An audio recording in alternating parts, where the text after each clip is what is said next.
وَلَوْ كَانُوا يُؤْمِنُونَ بِاللَّهِ وَالنَّبِيِّ وَمَا أُنزِلَ إِلَيْهِ مَا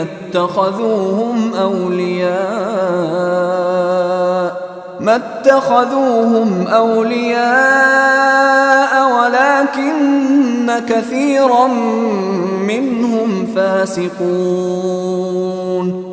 بلو کانو واو کے معنی اور لو کے معنی اگر کانا کا مطلب ہونا اور کانو وہ تھے یؤمنون باللہ اگر وہ ایمان لے آتے باللہ یہاں با کے معنی پر ہے باللہ اللہ پر والنبی اور اس نبی پر محمد رسول اللہ پر وما انزل الیہ اور جو کچھ ان پہ نازل ہوا یعنی قرآن حکیم پر متخذوہم تو نہ پکڑا ہوتا انہوں نے اولیاء انہیں ولی وَلَكِنَّ كَثِيرًا مِّنْهُمْ فَاسِقُونَ واو کے معنی اور لیکن وہی ہے جسے اردو میں لیکن کہتے لیکن اور لیکن کثیراً بہت زیادہ ہیں منہم فاسقون ان میں سے بہت زیادہ لوگ فاسق ہیں۔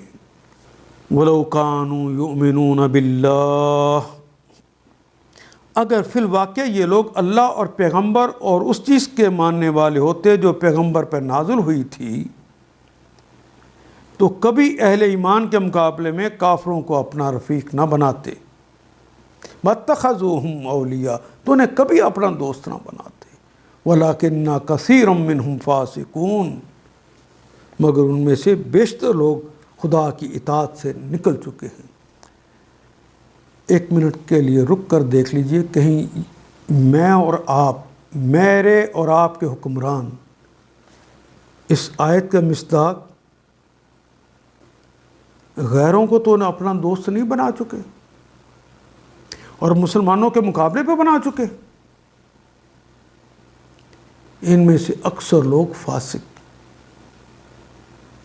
اور فاسق کو قرآن حکیم سمجھ نہیں آیا کرتا۔ ان آیات کو ایک دفعہ پھر تلاوت خود کیجیے عربی مبین پڑھتے ہوئے دیکھیے کیا بات پوری اندر اتر رہی ہے؟ کیا یہ اردو کے سانچے میں ڈھلتی گئی ہیں عبارتیں؟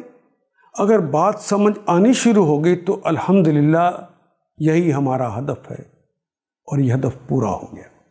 اللہ میرا اور آپ کا حامی و ناصر۔ الف لام